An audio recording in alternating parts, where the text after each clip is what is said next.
पारंपरिक पाकिस्तानी बाजार में जीवंत रंगों और बस्लिंग ऊर्जा का एक बहुरूप दर्शक भरा हुआ है, जो सामान और घनी भीड़ से भरा हुआ है। जीवंत अराजकता के बीच एक आत्मविश्वासी पाकिस्तानी न्यूज़कास्टर शानदार पारंपरिक पोशाक में एक चमकता हुआ धनुष टीवी माइक्रोफोन पकड़े हुए है। She begins her report. नमस्कार, मैं हूं आपकी मेजबान और इस वक्त हम मौजूद हैं शहर के सबसे व्यस्त बाजार में, जहां हर तरफ ग्राहकों की भीड़ तो है, लेकिन क्या उनकी जेबें भी उनका साथ दे रही हैं? एक समाचार उद्घोषक एक सब्जी की दुकान के पास आता है, जहां टमाटर और प्याज के साफ ढेर दुकानदार के थके हुए चिंतित चेहरे को झुठलाते हैं। न्यूज एंकर ने दुकानदार की ओर माइक बढ़ाते हुए पूछा, भाई साहब, मैंने सुना है कि कीमतें आसमान छू रही हैं।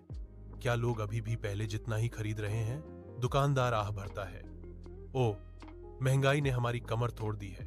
जो ग्राहक 1 किलो सब्जी खरीदता था, वह अब पाव भर से काम चला रहा है। बाजार की धीमी होती चहलकदमी के बीच एक न्यूज़कास्टर एक महिला खरीदार के पास पहुंचती है, जिसके चेहरे पर चिंता की लकीरें हैं और उसके हाथ में आटे का एक थैला है।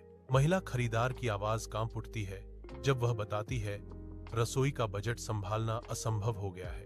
न्यूज़कास्टर कैमरे की ओर मुड़ते हुए घोषणा करता है, आपने लोगों की गुहार सुनी। अब हमें देखना होगा कि प्रशासन कब उनके दुख का निवारण करेगा।